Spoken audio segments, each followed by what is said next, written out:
Back to the Future, Akira, Robocop, Star Trek. What do all these titles have in common?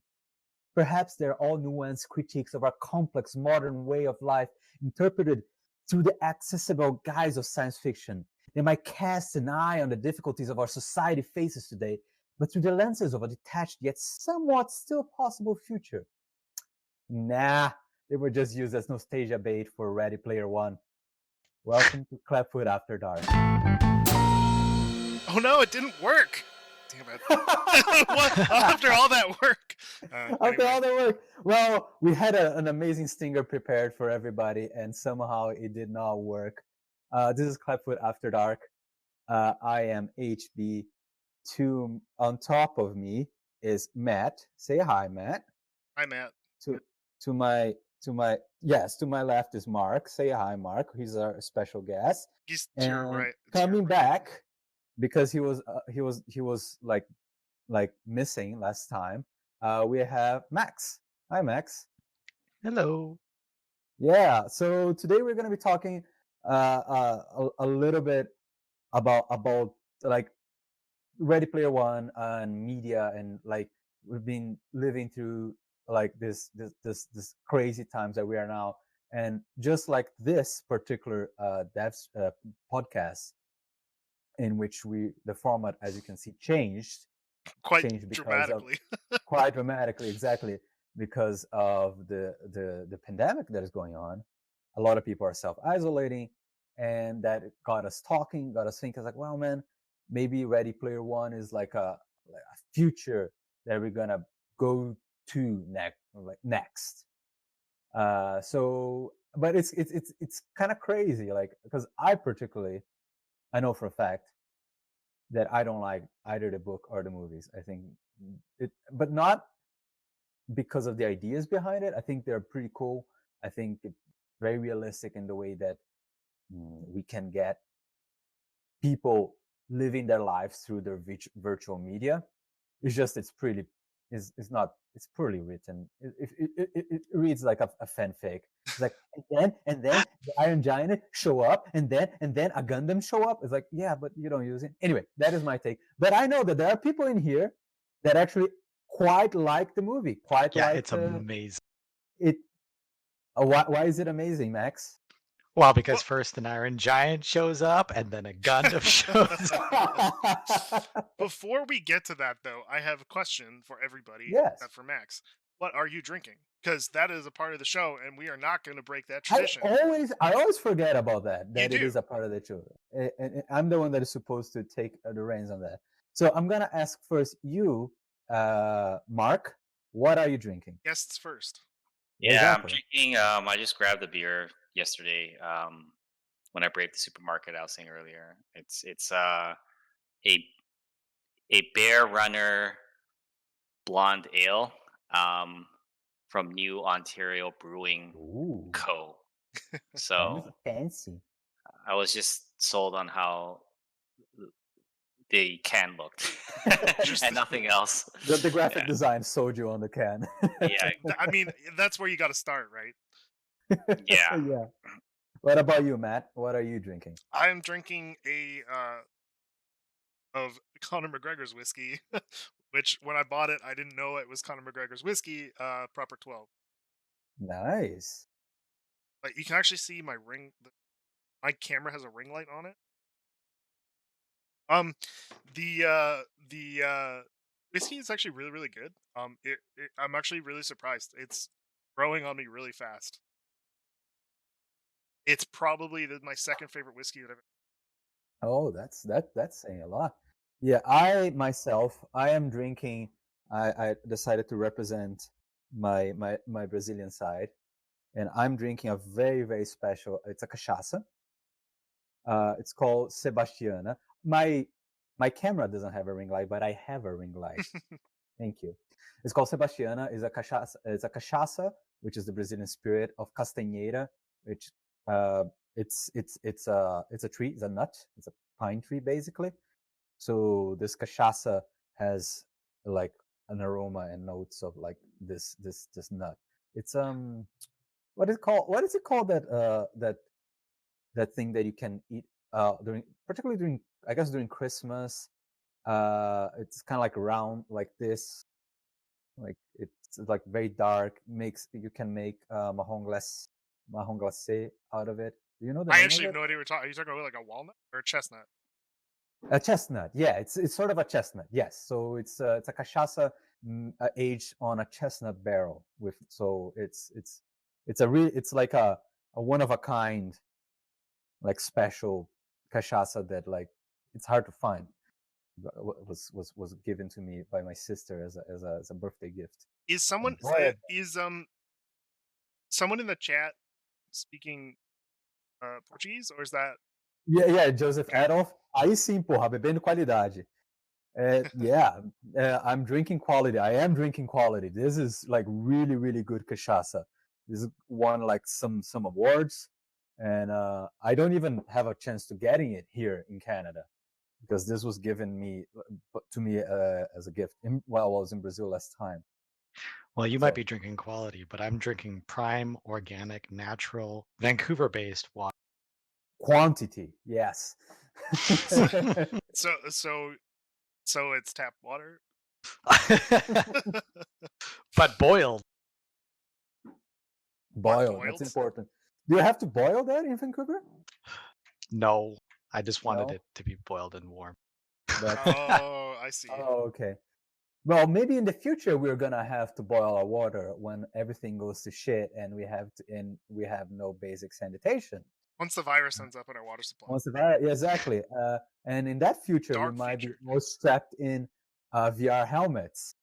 And why is that a good future then? If like everything has gone to shit, Max.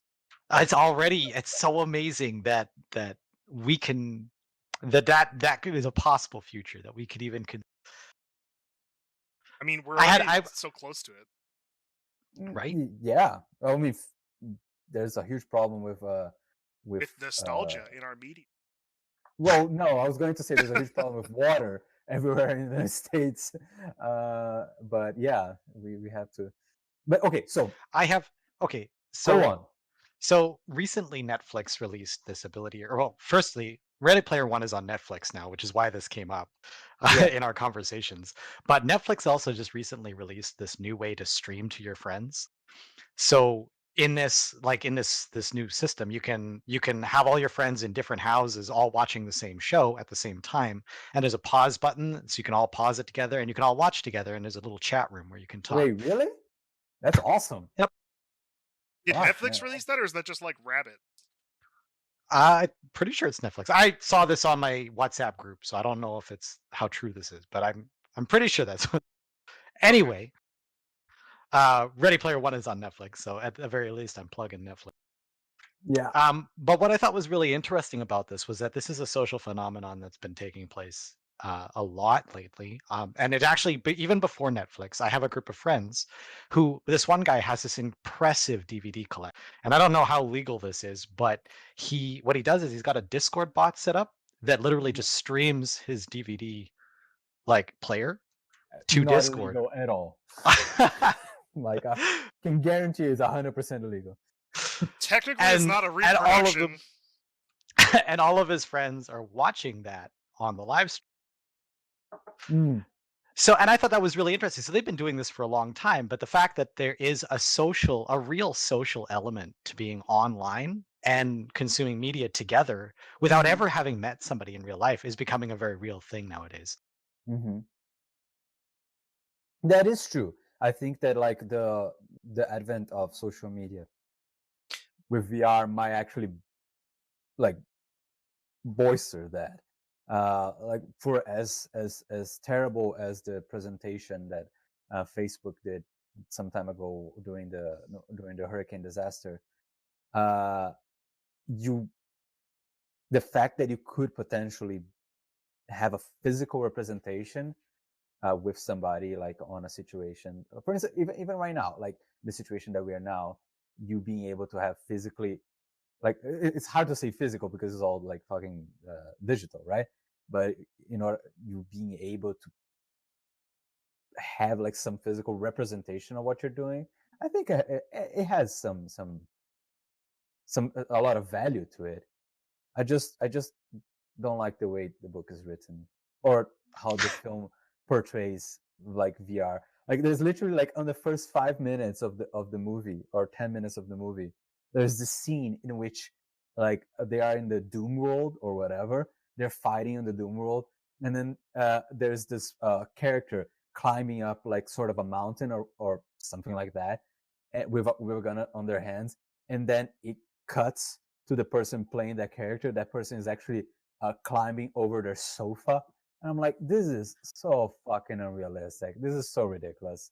Like, how lucky you are that you had like a perfectly mapped sofa to the map terrain that you were playing in the game. It's just like, oh my god, come on, do your research, Mark, guys. have you seen Ready Player One?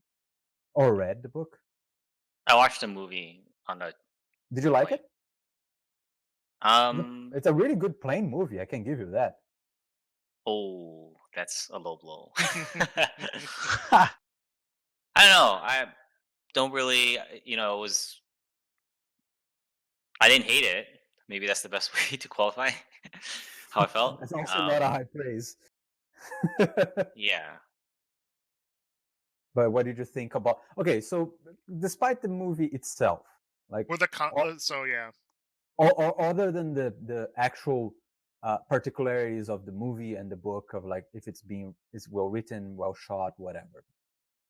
Regardless of that, what do you guys think about that situation? The that future that is represented. Like everything is digital. Everybody has their lives that are completely digital, even more than we have right now. Who like what you are in on the physical world has barely any Um, problem or any like, hey, you know what I mean. I think that it's kind of cool from the standpoint of when.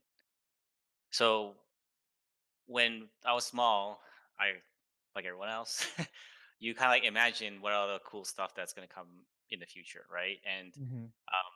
I feel like it's especially in like games, right? Like that's sort of like the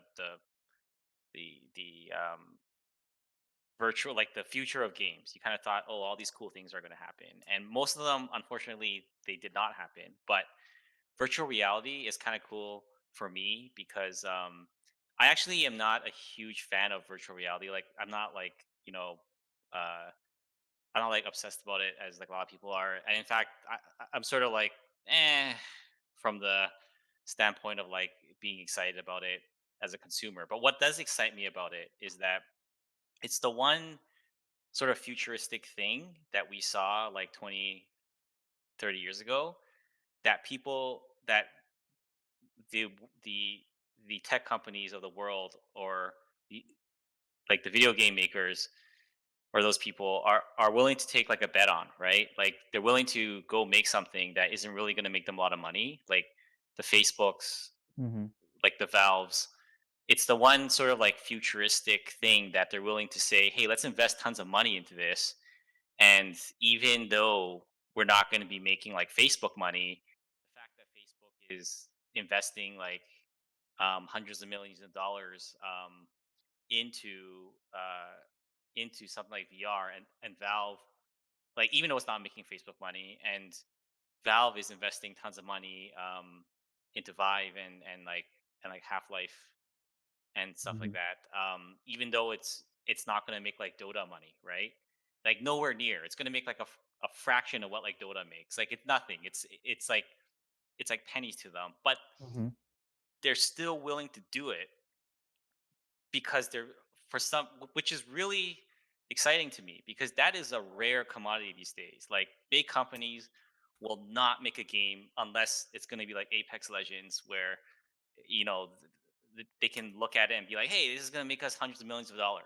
They won't. They just simply won't. Which is why, I mean, you guys heard me like rant about this so much, but that's why the whole industry is very stagnant, right? That's why we do what we do. We want to try something new. Hopefully, that Uh-huh. can change like the course, or the change, make some sort of change in the future of like games. And but again, going back to like the VR thing, that's the one thing that is interesting to me because it's like that's so cool. Like, why is Facebook being like, yeah, this isn't going to make us hundreds of millions of dollars, Let's just do it anyways. And that is like, name one other thing in games that is like that. Name one other game where a big company is investing hundreds of millions of dollars into a game just because it's cool, right? Mhm. Yeah, There you isn't. heard it here first, folks. Clapfoot's going to develop the OA. The Oasis. Um, The Oasis, particularly, not even like just like a Clapfoot No, but version like, of it. that's a serious question. Name another big company that's like Valve or Facebook or like EA or like whatever that would invest hundreds of millions of dollars into a game that's not going to make, doesn't even have the potential to make back hundreds of millions of dollars. Name one. Yeah, but no, but that's all speculation as well. We say it's not, it doesn't have a chance, but like there are trailblazers. Like if you think like, you mean that the way what I mean is you have these companies. It's an investment. It's for them. I don't think it's a huge investment. They're counting on the fact that they might never see the money back, but they're counting on the fact that there's a very good chance that if it takes off, it's going to take off really well, right? It's kind of like motion controllers. It's it's a little bit detached because of like a step further. I'm not taking that, but like when Nintendo decided to go for motion controllers instead of going for higher hardware. Like it was a step that they were taking. Like they could potentially lose a lot of money. It panned out, and then other people went behind, right? And I would argue that it's kind of like the same. They had all this crazy motion, whatever, that didn't really pan out, and then everything like kind of like settled down into like a proper, like I guess like stream of like what motion controls are used to. They're used to like on smartphones. They're used for you on like a remote controllers for TV, and it works perfectly. I think that VR is going to be like that. Although, despite the fact, other than it's an order of magnitude higher. The possibilities are much higher, much bigger than motion controls. But like right now, we're seeing a lot of money being invested and being lost. But Yeah. it's And eventually it's gonna settle down and be more of a common thing that people are gonna settle down. I guess yeah, and that's my thing. that's, and I'm not saying there isn't a business case for it. Yeah, for sure. There's some, maybe some long term thing, but even that kind of like, I guess all I'm saying is that, man, like, man, it just, seeing a big company make something like that new Half Life game is just, I don't know. Maybe I'm like, maybe I'm like jaded or something, but like, I like, it just seems like such a weird thing in this day and age for someone to just be like, hey, we think this is cool. We're just gonna make it, right? And maybe I'm being like overly optimistic. Maybe they are just being like, oh, well, there's a bet that this is gonna, this and this and Yeah. this, right? But like, I guess the optimistic, more of like the naive side of me is like, hey, it's really cool. It seems odd because everything else coming out is like, you know, what's the what's the what's the thing that is gonna generate tons of like Twitch views and drive all these like in-app purchases and like free to play and all this shit. Like, it's kind of like seeing a big, like, when we were small, this wasn't like a rare thing Occurrence. that, yes, it would literally be like this big company that you were excited about was like, man, we're just totally gonna make this like Mhm. crazy thing that like no one even thought of. Like, we're just gonna make like, we're just gonna, you have like Westwood. We're just gonna make like a Command and Conquer game, and we're gonna shoot these full motion videos, and like there's gonna be people in it, and it's gonna be cool. It's gonna be futuristic. There's gonna be like Orca Then we're aircrafts gonna lose and like, and the and, and tapes. like, We're gonna right, make and then Final you'll lose the Fantasy pace. VII again. Yeah. Right, but like, so much of that, I mean, I know there was always like a business case, right? I'm not saying that there wasn't a business case and somehow it was just a bunch of like idealists, but there was just more of sense of like this sense that it was just more about like, a bunch of people, a team or whatever, trying to make something cool. Whereas now it's like, and this was by like what was considered like the AAA Hmm. people, right? But nowadays, like, it just, when you see something like Half Life Alex, it's, I guess for me, it's the closest to something like that. Even though lurking in the background there is this like, oh, one day we're gonna, create Uh-huh. a new industry and make tons. Yeah, but like it just feels like, hey, this sense of like wonder again, right? Like, what if there was a AAA game that was in VR and they made a bet? It's sort of like they made this bet on, up till now VR has something like something that Matt always points out. It feels kind of like gimmicky. But the fact that they were like, it feels gimmicky, but we're still going to, right? The fact that it's like this is not making that much money, but we're still going to, invest tons of money into making this game. Who knows, right? Is is to me kind of rare. That's kind of what I'm saying. So maybe Ready Player One was correct. Maybe like You do have to Halliday. have your couch at the exact height to jump over Yeah, that. And that's the only maybe way to do it. Halliday was like, oh, like I just care about the games, man, or whatever. the fuck he Also, said. They it- actually Go on, sorry. Max.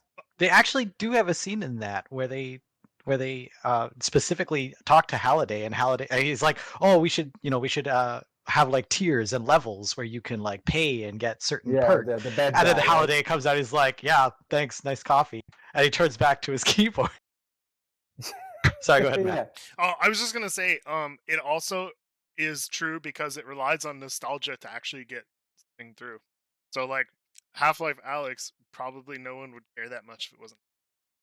It's Um, kind of yeah, so- you're right. You kind of like the parallels there, right? Because if it wasn't for I don't think that if it wasn't for the name of Half-Life, half of the people wouldn't care. Ha. I do think Half-Life Alex, though, just to kind of come back around, I think it's the first killer app.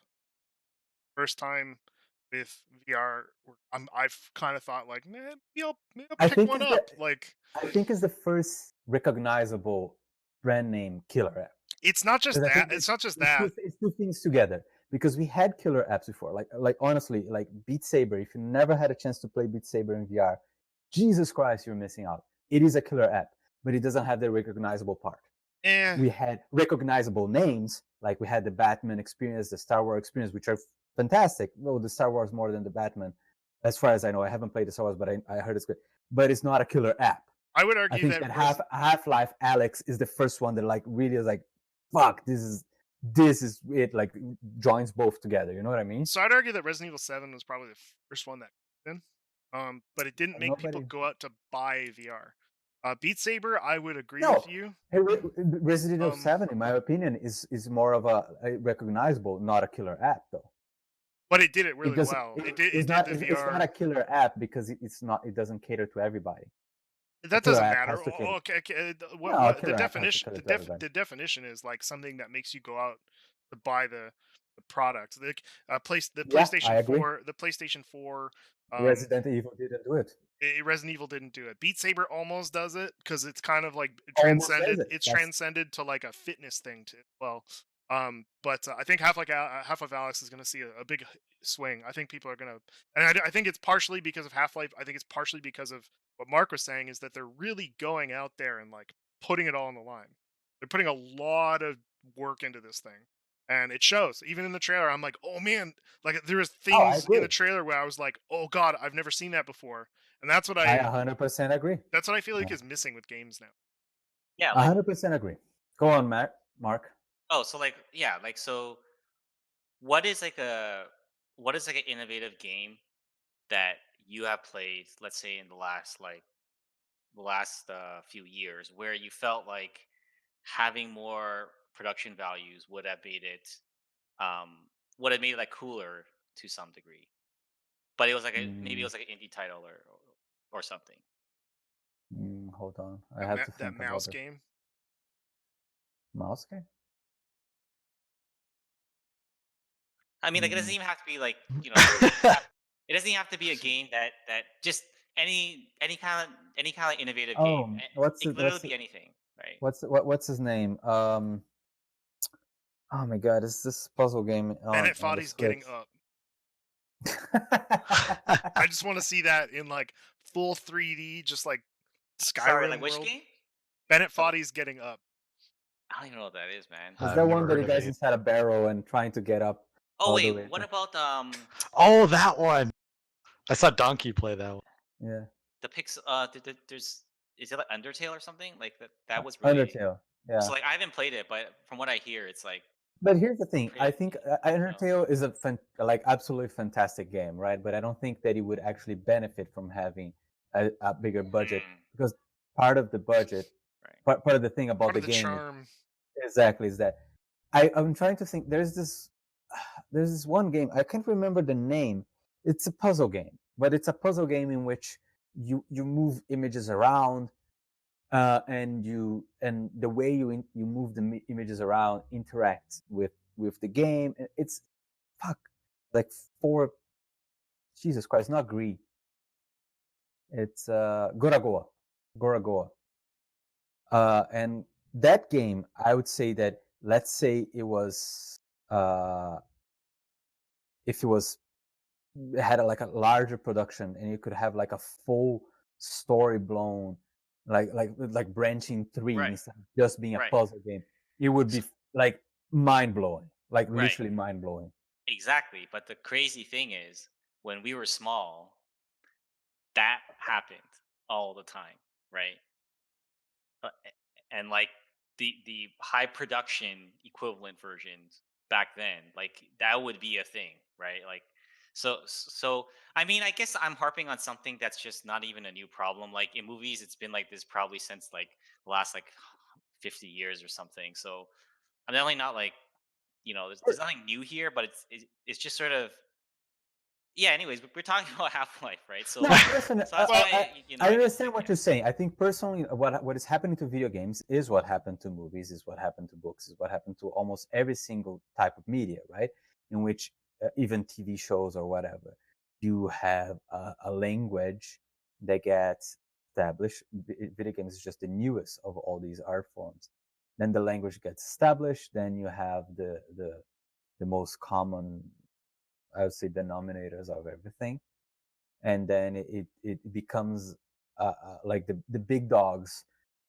The game becomes who iterates better into the things that are established, and then the small indie developers or providers are the ones that come with innovation. Because, but I think that's just a nature of it. I think with VR is going to be exactly the same.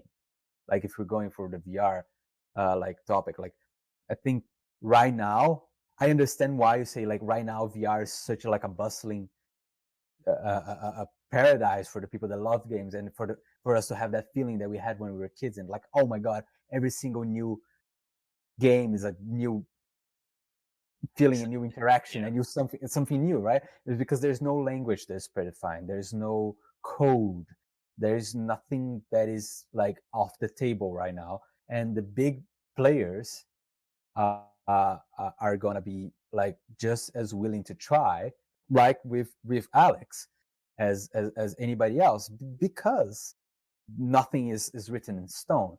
I think that, let's say Half-Life Alex becomes like really like a showstopper, sells consoles like as fucking water, as toilet paper. Sorry, and yeah. and it, what is going to happen is you're going to see all these other AAA developers doing similar things just the same, because they are going to be the ones that are going to set what is like the VR language. And once again, the innovations are going to come from the smaller people that have like a lot more to gain, a lot less to lose. You know what I mean? We, of course, you know what I mean. Like that's exactly our position. For I sake. Yeah, but I don't know if I agree that I like what Mark is saying is that it's going to be this the thing that's going to excite your imagination, the thing that we all want to jump on the next one. I just don't feel like VR. I feel like VR it's cool because it's a new way to interface with the virtual world, but it's not going to create that experience that we had when we were kids over there experimenting with new games. You're going to see stuff like Half-Life Alex coming out where it's like a Half-Life rehash. You might see like Final Fantasy 7 coming out on it, which is like, but I mean, speaking like I don't see people taking risks because it's the hardware. I don't like I can't imagine, and maybe that's part of the problem. I can't imagine play developers taking a look at VR and going, "Hey, this is an entirely new genre of game that we can create that that's may That's I gonna disagree a change little it. bit, Go. just a tiny amount. Just not. I see where you're coming from. I honestly do. But like think about like I think the problem with VR when we're discussing this is that it's such a large like a big step in interaction and immersiveness, right? But if you think like if we try to look at history, video game history, and like try to scale down to the other mm, like smaller steps the games have taken, look at, for instance, the way I see it, like when I was young, well, not that young, I played my first 3D game, like full 3D game, was Mario 64, right? Like that concept, and it was basically like it was not even that I had like a different like motion controls or whatever the fuck, but but it was like a completely new way of playing a game, like that I had like this third degree of freedom, right? And I would argue that that opened up the doors to a whole suite of innovations. Nothing was lost. Just everything was incremented. You can still have 2D games. You can still have all these paradigms, but but there's something else that you can play with. And in the beginning, 3D games were let's be honest, not amazing. Look at all like the whole Nintendo 64 suite of games. Even the PlayStation like suite of like the 3D movement was janky, camera was garbage. They didn't know what to do with that. Nowadays is much better. Like we had like what 20 years, 25 years of innovation in that field. I think that VR is like that. It's just that since it's the jump is a little bit bigger, it is a little bit easier for us to say, oh, it's a different paradigm. But I don't think it is. It's a different interface for sure, different different immersiveness for sure. So I try to think about that. I think that the fact that it is VR has a lot to bring to the table. The same way, it's just that we might still not know exactly what it is. The same way that the fact that a game is on 3D third person has a lot to bring to the table that is different than being a 2D game. You know what I mean? I think that VR is definitely not my bold Hot take. Hot um take. Yeah, go on. Now I you think made that it bad. VR is has its future in other applications like aircraft simulation, medical simulation, architecture. I think it has less of a. I think it's gonna be less of a factor in video games. Word. I think that it's not comfortable in the way that like a lot of people play games, and I think that's the biggest thing. And when it comes to walking, there are a lot of problems that I think people have tried to solve, haven't solved. Maybe they will. But I think there are bigger problems. I think there are problems inherent with the format rather than problems that are easy, maybe even functionally solvable in a economic manner. Like I would love to have a 360-degree treadmill to walk around and fake couches to jump over, but I think it's unrealistic that that's actually give me the same kind of experience in Mm-hmm. terms of long-term immersive experiences that you get with something like Skyrim. Now, it can be short-term immersive experiences. Sure, you can really get immersed in certain kind of things. Like I think it's perfect for cockpit style games like a mech or plane or something or ship or something like that. I think VR is like that is what it is like best at. Um, or So I something have a like Beat question for you. Saber where it's like you're standing and still and basically like I have a question for you then.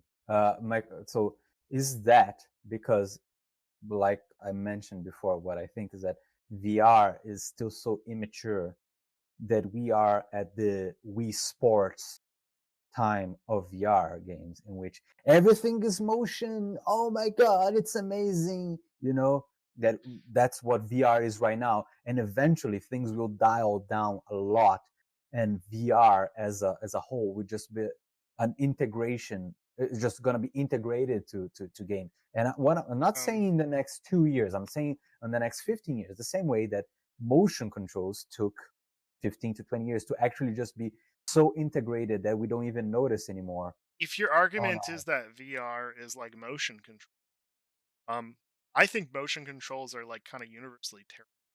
So I don't really like see that as being a comparison that Dude, one. I get to Um, point my remote controller to the TV and click on the movie on Netflix. That's amazing. I've never, maybe except for like some very particular VR experience, never really had motion controls where I'm like, yeah, like I'd rather do this than use a controller where I'm out. It's never happened. So I don't know. I just don't. I personally, I used to be really excited about the idea of VR before VR happened, and then VR happened, and then I got really jaded. And I think my stance hasn't changed. I think like I I said, don't think it happened yet, man. the first game, the first game that like the first thing at all that's like interested me is Half-Life Alyx. And I think it's partially because of the clever use of physics, which is really funny that it's a Half-Life thing, but it's the clever use of physics and a combination with VR that I think is what's interesting, not necessarily like that it is VR. I think I'd be interested if Half-Life. Um, Okay, so let's say in the near future, then let's go bring back the discussion to Ready Player One. You get that's why I don't think, and just to talk about like Wonka's Wonderland in that movie, I just think it's like it's such a strange like vision of the future where there are all these nostalgic characters that are just like randomly around. Who's paying for those characters? Like who like that sort of thing. I think what's ironic about that is people are so driven by nostalgia that I think he kind of nailed it on the head that that would be everywhere, but it would be run by the big companies. It wouldn't be run by some like game developer who like I think that's just like such a funny, unrealistic standpoint or like stance to take with that movie because it would never happen that way. unrealistic, really No, it unrealistic. was Think about what we have right now. Like we have like a handful of corporations that own everything, and then they get to cross over everything. My biggest concern over Ready Player One, in particular, like the concept of Ready Player One, is that I think about it. I think about it as a like the whole society is based on a virtual interactions. Like the whole fucking society is based on virtual. Like your money, your status, everything. Like your food you get from like the coins that you get in game by killing zombies, which on a Doom world or whatever the fuck they are, uh, which sounds insane to me. And I said I wanted to touch on Paranoia on the game from Epic Game Store, right? I was My biggest concern is that if everything is run by uh, in Ready Player One, if everything is run by big corporations, right? And there's like literally no tangent material objects for you to resell or any job that you can do that is like very tangent, like things can go up in dust in a second, right? And I think that's my biggest problem, not the jumping over a couch. okay, but I think that what we're missing from Ready Player One, what I got out of Ready Player One actually had nothing to do with it, right? Okay, like I loved the VR part of it, and that's sort of where the conversation came from, where we were discussing it. But I find that interesting that I think a lot of people really focused on that virtual world. What I focused in a lot more on was the culture. Like I think that the whole point of the movie to me was that it was representing a rising interest in virtual presence. People who more than just play games, they actually live them. And I think that that's something we can all relate to a little bit as millennials, and we're all millennials here. we we are almost a bridging gap between the generation that came before us and the generation that's coming after. The one that came before us doesn't understand the virtual presence,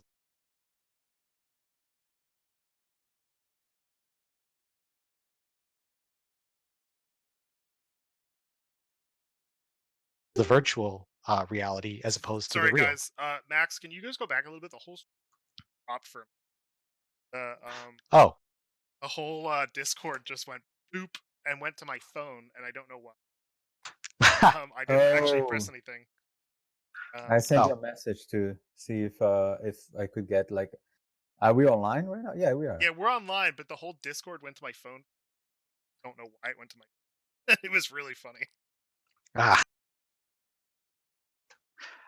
Yeah. So anyway, I was saying that our generation bridges the gap between the generation that came before, which is more the generation that came before us doesn't really have much of an online presence, but the generation that's coming after is going to have a tremendous online presence. And we are in this weird transitionary period where we almost have both, right? Where like it's social media. We want to take pictures in fancy places so that we can show off to our friends like where we've been and the things that we're doing. But I think more and more people are almost doing the opposite, where they're taking screenshots of the places they've been in the game world, the achievements that they've accomplished in their game, and they've created a social presence online that's almost more important to them than the social presence in reality. And that's what I think Ready Player One was trying to get at, was seeing these people transition from the reality to a virtual space on a global scale. Especially when reality is so great, which is the world that is. Mm-hmm. And I do think that's the more interesting part of that movie. Yeah, and like, you know, I think that is definitely the bigger like innovation, right? Like, as like HP was saying, like VR is just more of like the presentation layer, and then maybe you can find more things to do with that presentation layer. But like, the thing that fascinates me about that is that's like a paradigm shift Yeah. where like like we were talking about like a few years ago when we were thinking about what projects to work on, you know we were thinking one of the alternate projects, or at some point it was pitched of like an MMORPG where the players essentially play as like the NPCs, and then the arguments came up, which was like always like the counter argument for this game is always, well, who's gonna want to sit around and play as like an NPC? But my bet was always, why wouldn't you want to? Right? It's the opposite of that, and I think that that's the paradigm shift. That's the real innovation that I think we are going to see. It seems silly, but every big like innovation seems silly until it's a success, and I really Mm-hmm. believe that like there's there's the type of role playing you even see in a game like Foxhole proves to me, which the point of the game is not even that, proves to me that like that is a thing, right? And I think that like would someone want to live their life as a virtual like blacksmith? I don't know. Where like your point is not the point of the game is just to exist as a blacksmith. I think someone would, right? And I think that that's going to be. I think that when when someone when the next like going back to that topic previously, when some big company out there or some company is willing to make a bet on that sense of wonder, then that would be really cool, right? But it's like Right. but it's not obvious how that's going to generate lots of revenue, which is why stuff like that type of like innovation doesn't happen, which is that's going back to what I was saying before, right? Mm-hmm. So Well, if you've seen like Sword Art Online, like it has very similar, like a very very similar premise, except that people are actually stuck in there. But like, if just theoretically, if you were a blacksmith and you were just making swords for, and enough people cared about this game that they would pay you in money in this currency in game that for your swords, and with that currency you could buy groceries to live. Like, doesn't that I could picture a world where that's a reality, because Eve Online, it happens already, right? People are selling in-game currency for real money, so you could effectively work a job in a game and sustain yourself in the real world. And when that happens, doesn't that change everything about our society? Like, if your virtual presence is actually worth more than your real presence, so it's kind of a well terrifying to Wasn't think what about. doesn't that isn't that like already what happens in a lot of like a lot of farms, like even like on the heydays of MMOs, like you mining, like you mining like somebody in a, sorry Mark, on a Chinese gold farm on WoW or something like that I on, thought you on said Chinese Lineage goat farm, and I was like, wait, yeah, what games have you been playing? so Lineage so on like Lineage or some shit like right people were or selling their time in a game for money. That's basically what it is. Like, because in the end, I think that the what is more, what people have been fighting for, like Google, all Facebook, all these, what they're fighting for is your attention, your time, your persona, even sometimes less than your like direct money, because I think they can generate more with, you know what I mean? I don't know. So like, here's a crazy thought, right? Imagine that there was a press corps type of group, right? No, like in all seriousness, that thing you said, Max, right? Is it that far from like if press corps had like a Patreon and then people start like No, paying it?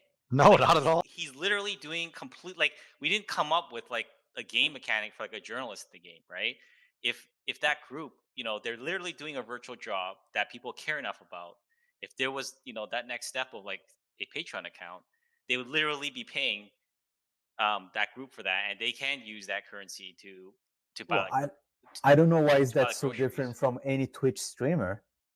Like there's no like there's no, it's Well, somebody doing, a virtual, because sure they're playing a physical game, but like the reality is that it's somebody else consuming like a virtual good, be it a game or somebody playing, or the video of somebody playing a game, sure, but and that people are sounds so. paying money for, it's the same thing, right? I don't think that's a bad thing. I think that's like, No, it's just a but the job. press corps thing is it's just much more cool in my opinion. But I'm biased. That's Yeah.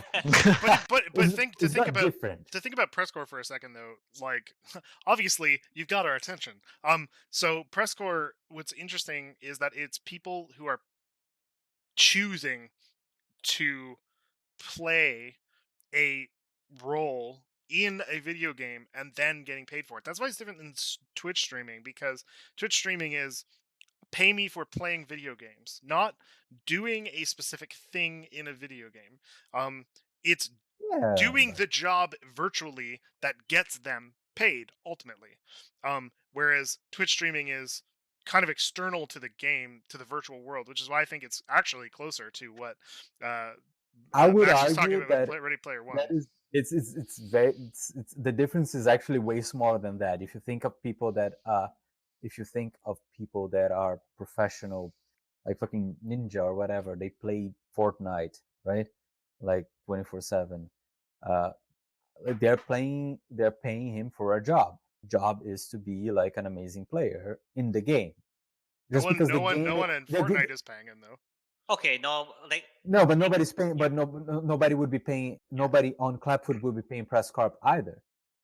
well, I think This is a fair point. on paper, I think what you're saying is I'm not arguing like, is that it doesn't exist. I'm just saying that like it already no, exists, so it's not a surprise in no. no So way, in any way, shape, or form. you're right from like the technical standpoint. You're absolutely right. It's the same. Of course, From I'm a tech technical, artist. I'm from the technical technical artist. standpoint, it's the same. But all I'm saying is that to me, and maybe this is a subjective thing, but to me, the press corps thing is closer to the thing that Max was talking about, where you're playing as a virtual blacksmith, versus a guy like Ninja on Twitch is a bit more of like an abstract thing. He's a player of a game as opposed to like literally role playing Sure. something in the game. And I know technically it's the same. They're playing, and then there's audience, and then whatever, like they get paid. But I'm saying from the role playing standpoint, I do feel like the press corps thing is closer to the I idea think of a that blacksmith. I think for me they're basically the same. It doesn't matter. Like I think the paradigm will actually change. Is that like regardless if it's Ninja or Press Corps, right? The paradigm will actually change if and when they don't have to have the translation between what they do in game and what they receive in the real world. Like let's say they are in a game in which everything they do is like they're a blacksmith or they're a press corps. They're selling a newspaper inside Foxhole.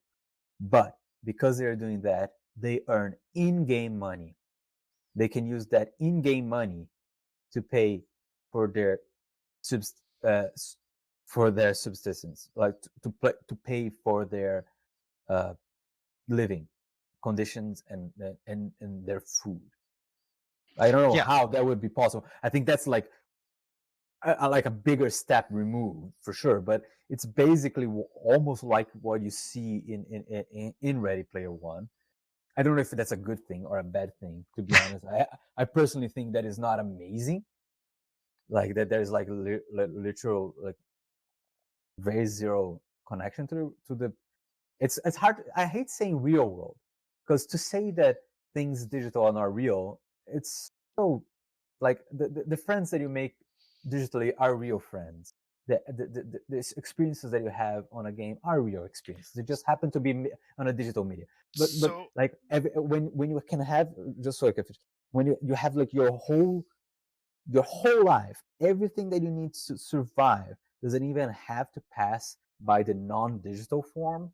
It's everything is included on that environment. I think that's going to be the big step, and that's a very scary step for me. So if you believe that we're living in a simulation, then everything is digital I anyway. do. So what difference does it make if we're playing and living in a simulation inside of a simulation? It doesn't matter. When it's time to drain our battery, they just check us out anyway. Yes, Um, although it is one step removed. That's the difference. That is the difference. I guess it's 2 steps removed if you get even further. Let's not go down that path because I think that's probably a topic for another day. Yeah. Uh, Actually, I think that is now it's time for any questions that anybody has, because I think we're reaching the end of our podcast very soon. I don't remember exactly what time we started. I think How we've much got. time I do we think we've have got now? about like 10-15 minutes. Mark, Oh, that's good. I wanted to ask you. What have you seen any interesting uses of digital media or social media since the quarantine started? Like people doing something that maybe they wouldn't have done because there's a quarantine. No. I'll extend the question um, to everybody.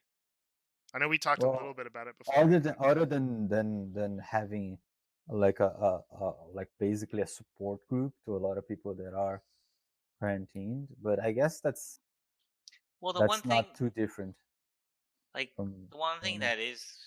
that is, I mean, I don't think this is like new or like unique to this situation, but it is kind of like even something like Discord.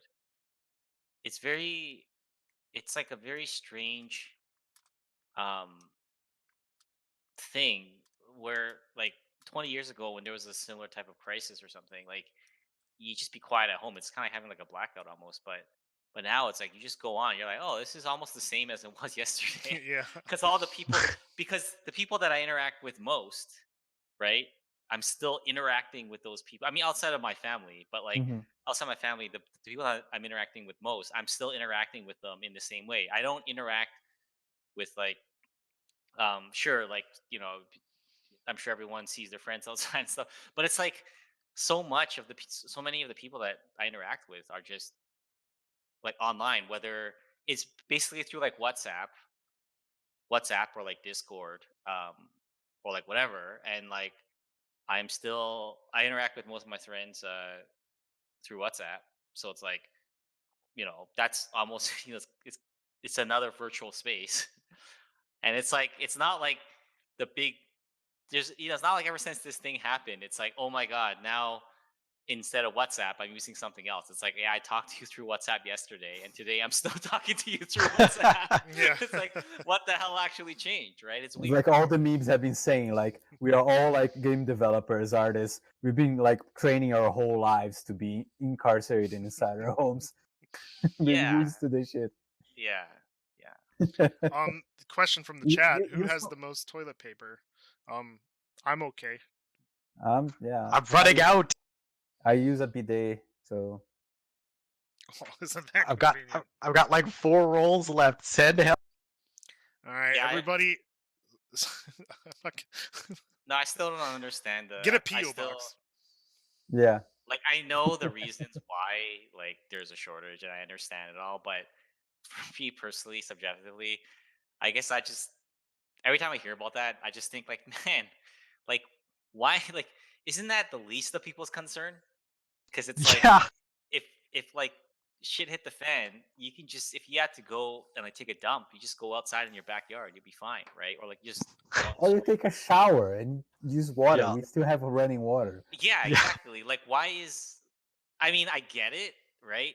I get it, but it's just from the sort of the more practical standpoint, I suppose. I just keep like um from the not like first world point of view. I mean, I guess you can kind of tie it to like sanitation and like, you know, I that part maybe I can get, like, oh, if it's not clean, then that could threaten your safety. So maybe that part is more understandable. But just purely from like the survival standpoint, like you can just go outside and like use like Yeah. leaves or something, man. Anyway, let's go to a more palatable topic, maybe.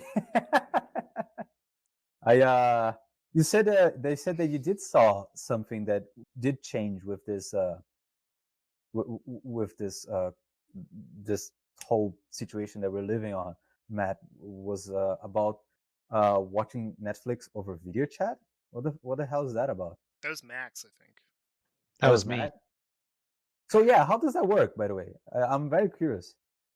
So just from what I was being told, is you can just invite your friends to come watch a show with you. So you just, if your friends at their house and you're at your house, you can just um, invite them along, and now you're both watching it at the same time together. So you could be on the phone talking to each other about it, or you could pause it. I believe there's a chat window as well that lets you like talk to each other about things that are happening in the.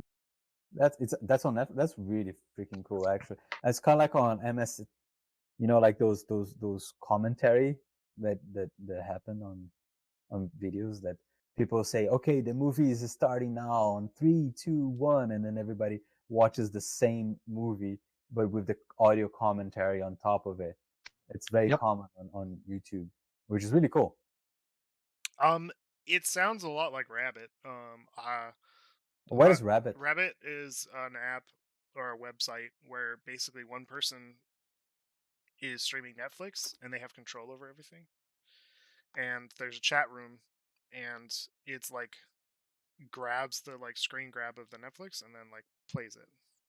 So you're watching in sync, but it's one person like controlling it, which isn't like streaming because it's like a private group. I'm not really sure why it's like legal, but there's a reason why it's legal. Well, it's defunct as of July 31st of 2019. Oh, is it? Okay, so Yeah. That's really interesting. Well, it was a thing that I've used with like friends online to like watch Netflix because some of my friends are in other countries. So it's like sometimes you just want to watch a stupid movie and comment on it. But it's cool if there's like a way to do that like officially. That makes sense. That makes sense then why this third-party app would be discontinued. Probably also illegal. Yep. But very likely. what are you? I mean, Since we're on the it's not different than like having Discord open and just sharing your screen, I guess. Yeah, now it's like No way. I mean, actually, you can't really capture Netflix that way. There's reasons, but Really, there's probably a way. I never tried. It's probably a way you can do it, but I don't really know. But I was gonna ask, have you guys felt any different? I mean, Max probably doesn't feel that different. Actually, I would like to ask Max because he's the one that is actually more used to working from home because you do work remotely like all the time. So what is the difference that you notice like in behavior of everybody else, I guess?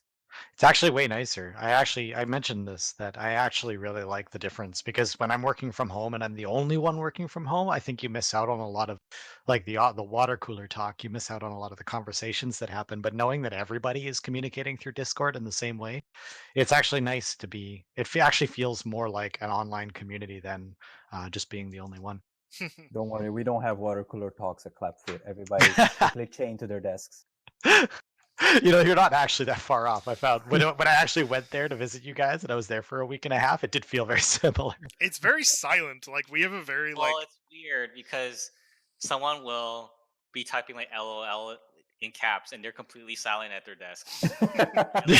Right beside you, and you're like, yeah. Are you really laughing? I'm very guilty of that. I like make it seem like I think something's very funny, but I'm not really laughing. Well, I think I'm gonna call it. I'll call this one off. I have one more question. Okay, what is the last question? Go for it. That's the For last Mark, question. who's our guest. Mark, what is it like running a business completely remotely? Ooh, good question. Huh. Does It's it make only a been difference? 3 days, but like, I mean, I think for us, it's honestly not like we probably have it the easiest out of every possible business that can exist out there. So I would say that like you know we have it good, and we're lucky that we can have this option. And the amount, I mean, there's probably some level of like disruption, but it's definitely like there's other people out there that are in much less fortunate cases than Yeah. us, right? Because like when we're at work, we're mostly talking through like Discord anyways, right? I think the main thing that there's a couple things that we lose. I think definitely there is like a tactile feel when you're at the whiteboard.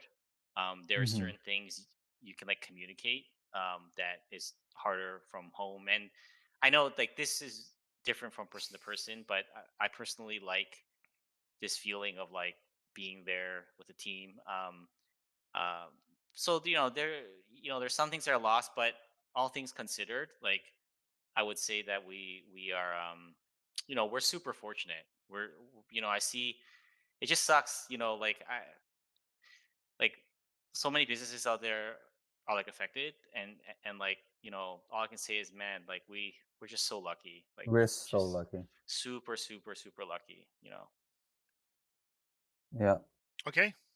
Thanks, That's Mark. it's true. I did notice that uh that I had like more, I guess, miscommunications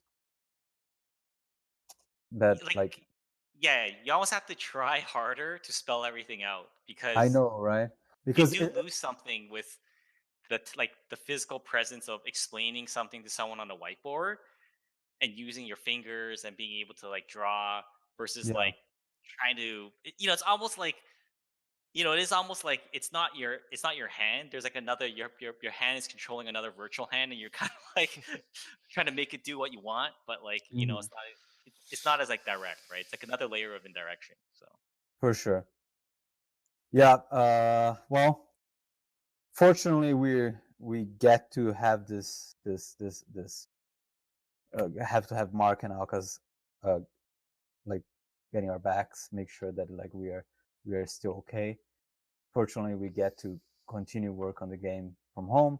Fortunately, we get to still do a podcast, even though it might be a little bit, shaky sometimes. I mean, listen, But it's just a bit of a learning curve. I think it's like it getting is, used to, like Max is very used to talking to people remotely, yeah, but we've I all got know. to get used to doing it as well. And originally when I actually kind of feel that because originally when we were gonna have Mark as a guest, it was like I asked him like weeks ago, and now it's like kind of the worst episode to be a guest on because we have to figure this out. But thank you for coming, Mark. We appreciate Yeah, it. Hopefully we'll have you on again like later when we can actually do it in the office and it's like a little more chill. yeah. Um, When I can actually make you a cocktail, yeah. so you can Well, drink properly. that was like for part of sure. the pitch too. It's like I'll Yeah, make I you a know, drink. right? That was Um, the funny Right. part of the show. So thank you very much. Thank you very much, Mark, for joining us. Thank you very much. I'm glad Thank that you. you are back as well, Max. Thank you everybody for showing up. We are doing these podcasts every second Wednesday, every 2 Wednesdays at 6 p.m. EST on twitch.tv/Clapfoot. I don't know if they were if the latest one is on YouTube already. I hope it is. But we're Yes. also putting them on YouTube on youtube.com/Clapfoot. We're gonna see if I don't know, since we're working remotely, who knows, maybe we can personally do more streams. But every other Wednesday, join us on Clapfoot After Dark. also, And if go ahead. yeah, no, I was going to ask anybody if they wanted to plug their own Twitter, because that's what we're here for. Before we get there, I will also say for anybody watching, we are still going to be doing a dev stream next week. For anybody, if anybody asks, you guys spread the word. Oh yeah. So the foxhole, like this is not a foxhole stream. If you're Mhm. just joining us right now, this is like a Clapfoot after dark. So like we just talk about whatever. We don't talk about the game whatsoever. We try our very hardest not to talk about it. But yeah, it happens on twitch.tv/foxhole game, and it is at every second Tuesday at 2 p.m. EST. All right. So join us, subscribe to our Twitch so you guys get notified. Subscribe to our YouTube channel, get notification, all the things that people say at the end of the videos. Join us on our Discord as well, which I think is really important. We do have a Clapfoot After Dark channel that we try to keep going. But other than that, we can find us. Where can people find you, Mark? What is your Twitter? Twitter.com/clapfootmark. Twitter.com/clapfootmark. Perfect. Max, what is your Twitter? Are you gonna start to use it or not? I use it very sparsely. I believe it's Max_KFC. You guys, I'm not 100% sure. I gotta be honest. I never even post to your Twitter every time. Anyway, what is yours, Matt? Since you changed the video feed. Northern Pixels _. You can follow me And- on Twitter. That's pretty much everywhere. And HB. And mine is at AGEBEE. That's capital A, capital B, because, and I also I'm on Instagram as HB the Paper Mage, because that's where origami lives. All right. Thank you very much for joining us. See you next time. Goodbye, everybody. Have a good one. Stay healthy Yeah. and sexy. Clean your hands.